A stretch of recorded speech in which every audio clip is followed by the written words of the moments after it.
Приветствую, друзья! Сегодня будет небольшой обзор на воблеры от бренда Lure Max для ловли щуки. В общем, я так понял, вам такой формат обзоров зашел и думал, о каких воблерах вам рассказать. В общем, понял, что в последнее время очень часто ловлю на приманки от Lure Max, и их большое количество прошло через мои руки. Да, в общем, появился опыт и есть что рассказать, как говорится. Я вкратце расскажу историю, как к какому воблеру я пришел, ну и в каких условиях использовал. Итак, погнали! Да, ну в общем, на многие воблеры я планирую делать подробные обзоры. Пока что сделан обзор только на один. И в общем-то ссылку на обзор, да и вообще на все эти воблеры вы найдете в описании к этому видео. Но и потом, когда я буду делать отдельные обзоры, я также буду в описании к этому видео их добавлять ссылочки. Так что переходите, смотрите, если что-либо вас заинтересовало. Так, ну начну я с вот такого воблера. Это у нас Dingo 100S. Значит, весит он 14,8 граммов. Эсочка тонущий. Ну, понятно, да, на что это копия. Это даже это не копия, это реплика, скажем так, на воблер Duo Realis Jerkbait. Ну, как я пришел к этому воблеру, я, если честно, заболел вообще этими джеркбейтами и стал скупать различные копии. Ну и потом я купил оригинал. Причем у меня была копия Bear King и еще нескольких китайских брендов. Они ловили, и мне, в общем, понравилось, как ловили. И я начал искать что-то еще наподобие. И вот обратил как раз на вот этот воблер Dingo. Но что мне понравилось, что Lure Max сделал не просто копию, он сделал как бы продолжение линейки, потому что у оригинальных джеркбейтов Duo Realis у них есть только плавающая версия и суспендер, две. Lure Max сделали тонущую версию, то есть как бы продолжили эту линейку. И это вообще очень интересное решение. То есть у других брендов я такого не видел и решил взять, попробовал. И, в общем-то, это было в прошлом сезоне. Разловил на первой же рыбалке. А я, кстати, очень люблю такие воблеры, которые выстреливают на первой рыбалке. Появляется в них какая-то уверенность. Ну и, соответственно, ты их ставишь чаще. И получается, что они у тебя работают лучше и приносят щуку. В общем, разловил на первой рыбалке. Ну, понятно, что первая рыбалка это всегда не показатель. Начал пробовать в других местах, в других водоемах. И как бы он приносил рыбу стабильно. В общем, один из самых стабильных воблеров в том сезоне был. И потом я, кстати, и ловил им и по... Начал я летом, да, по теплой воде. Он работал. Соответственно, осенью он отработал. И я им ловил зимой. И он и зимой соблазнял щуку. Кстати, вот погремушка у него такая. Она очень похожа на оригинальный. Практически мало чем отличается. Такие мелкие шарики шумящие. Вот такое звучание для пассивной щуки частенько хорошо по ней срабатывает. А зимой, как вы знаете, щука редко бывает активна. Обычно она в ауте. Вот, и работала. Я его, честно говоря, потерял той зимой. Ну, по глупости оборвал. Он у меня утонул. В общем, уже в этом сезоне я там уже через мои руки пошли другие воблеры Lure Max. Но я думаю, елки-палки, воблер классный. И перезаказал еще. Вот это уже новое. Но видно, даже по новой копии уже следы от зубов. То есть и в этом сезоне он у меня работает отлично. Кстати, вот эта расцветка арбуз вообще в моем регионе очень классно работает. И что мне нравится еще у Lure Max, она какая-то не такая классическая, а более веселая. У нее как-то и желтый этот цвет, хвостик присутствует. Ну, в общем, классная расцветка, рекомендую. Следующий воблер, ну он тоже, кстати, с прошлого сезона, который я также приобрел у Lure Max, это у нас Blaze 115 SP, весит 17 грамм. И тут уже погремушечка, слышите, другая. Здесь более крупные шары. Это реплика на Pointer, известный воблер. На суспендер это, в общем-то, условное обозначение, поскольку все зависит от того, какими снастями, поводками вы ловите, шнурами, какая температура воды и так далее.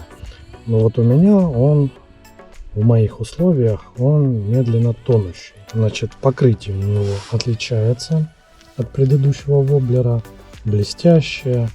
У Динго было матовое, а здесь лакированный. Ну, для меня вообще, честно говоря, этот воблер загадка. Логика отсутствует при ловле. Я, честно говоря, попробовал, и игра у него мне как бы не понравилась. Я его подергал, думаю, как-то он играет неказисто. Но, с другой стороны, а кто я такой, да, не мне же его жрать. Ну, думаю, все равно попробую. Забросил, был как раз на таком пруду, где как раз он идеально вписывался в условия. Что-то другое ставить не хотелось. Думаю, надо пробовать. Если не сейчас, то когда? Забрасываю. Он ловит щуку. Ну там полторашку такую нормальную. Думаю, как? Я смотрел на его игру, и она мне как бы вообще непонятна была. Забрасываю еще раз. Он приносит опять щуку. В общем, я за ту рыбалку поймал прям несколько хороших щук. Одна была вообще такая задвушка. То есть отработал классно. Я потом его еще несколько раз пробовал, и он отрабатывал. То есть нелогичный воблер, странный, но очень и очень уловистый оказался. Что еще могу сказать? Ну здесь уже 3 тройничка. Они вполне себе такие довольно мощные, не гнутся. Фурнитура хорошая. Ну, в общем, воблер интересный. Хотя для меня он был изначально очень странным. Но, как говорится, первое впечатление может быть обманчивым. Но перейдем к следующему. Вот это воблер называется свинка. 70 размера, эфочка, всплывающий. Ну, прям по нему прям видно. Он весь в неискусанный. Его щука просто обожает.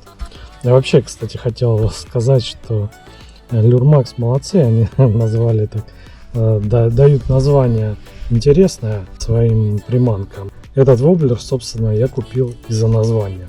То есть свинка какая-то необычная. Посмотрел на него, думаю, блин, надо брать. Он, кстати, бывает еще в 50 размере. Но 50, наверное, для моих условий не совсем подходящий. Для щуки он вроде как бы и маловат. Для головля, наверное, для какого-то белого хищника может быть уже и великоват. Ну, в общем, такой он в переходном. Он у меня, кстати, тоже есть. Не знаю, посмотрим, как будет работать. А 70-ка работает на ура. Чем мне он еще, кроме названия, понравился и почему я его, собственно, купил? Я часто ловлю по меликам, и там вне конкуренции у меня приманка Малос. Ну, вернее, даже не оригинал, а копия с Алиэкспресс.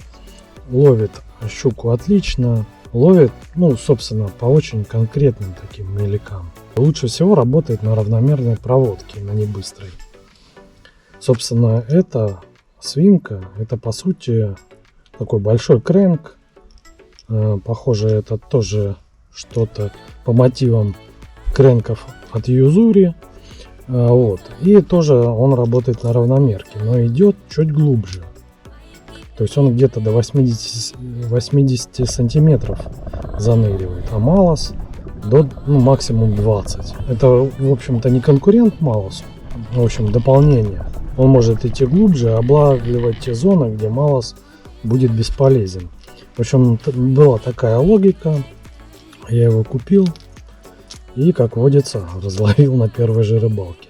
Причем там буквально несколько забросов сделал, получил удар, впечатлился, думаю, продолжил кидать и сразу же взял там полторашечку, такую хорошую щучку.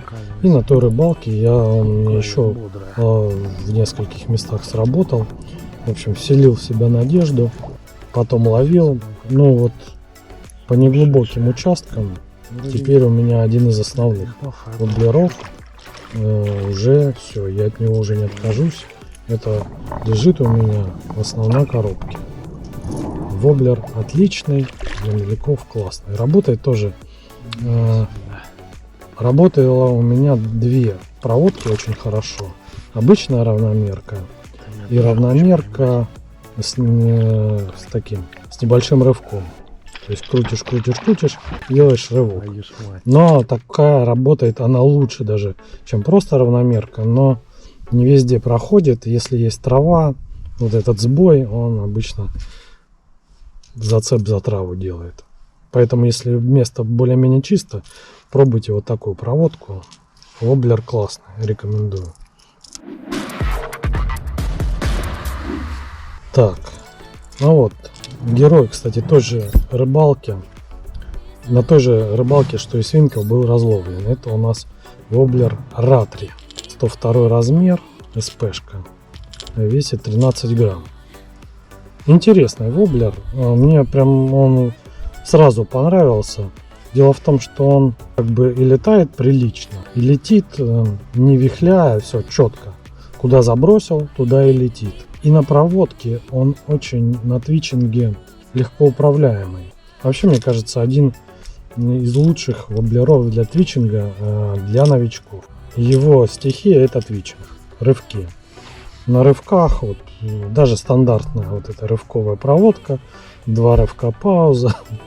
Вообще, вот с первой же рыбалки пошел косить щуку, потом пробовал его еще на разных водоемах, везде работает. Что интересно, ну, естественно, по цветам я рассказываю, какие у меня в регионе работают. У вас может быть совсем по-другому. Вот у меня лучше всего работал этот цвет, стабильно, такой вот он, кислота, еще и такая интересная точка атаки, почти по центру. Щука такой обычно любит. А вот был у меня еще такой, у Lure-Max есть такие вообще интересные цвета, которых у других брендов в принципе нет. Вот, ну тоже кислотник, тоже работал. А вот натуралка почему-то молчит, не знаю. То ли в моем регионе не работает так хорошо, то ли, может, я не попал во вкусы, ну, не знаю. В общем, пока не разловил. Но вот этот прям отличный цвет. Кстати, у меня обрезала и такого цвета, и другой кислотник. Щука посрезала, и я вот перезаказал себе парочку вот таких. Так что арсенал восстановил. Но это говорит о том, что я уже считаю, что это воблер достоин основной коробки у меня. Классный. То есть я им еще буду точно ловить.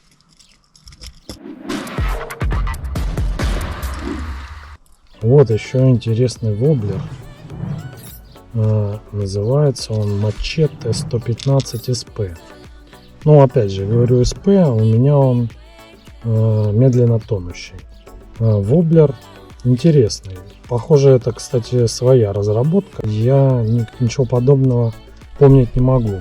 У него такой плавничок ярко выраженный на спине, ну и снизу слегка выраженный, скажем так, на хвостике. Расцветка арбуз классная. А еще оригинальная лопата у него. В общем, такая заостренная. Я подозреваю, что именно из-за этой лопаты, да и вообще из-за самой формы профиля, скажем так, болванки, он получил свое название Machete. меня впечатлил, кроме там своей уловистости. Он ловит вообще очень круто.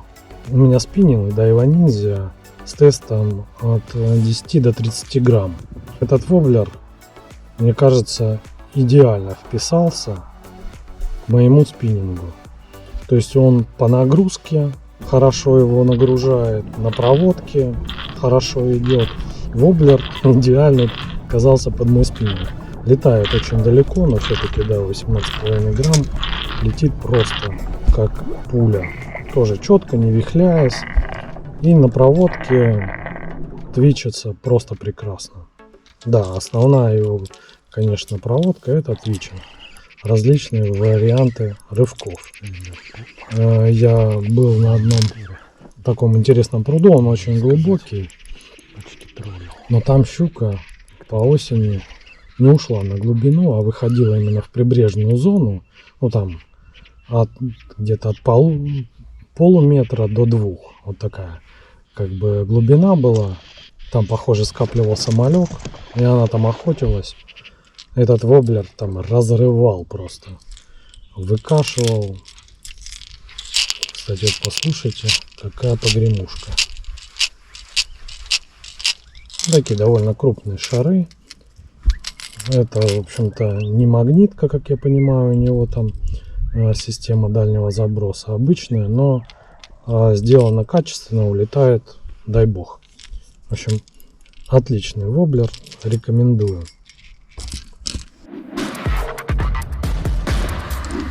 Но вот этот воблер, это просто не воблер, а авианосец. Это тоже мачете, но уже 140 размера.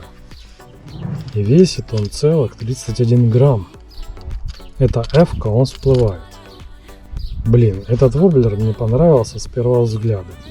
Ну, во-первых, размер капитальный, для осени просто отлично. Расцветка, пожалуй, одна из моих любимых. Кислота с точкой атаки, все круто. Летает воблер просто далеко. Ну вот у меня же спиннинг до 30 грамм. Я думал, что твичить я его не смогу. Будут провалы. Нет. Провалов нет. То есть мой спиннинг до 30 грамм прекрасно твичит этот воблер 31 грамм, который весит. Я думаю, секрет как раз в лопате.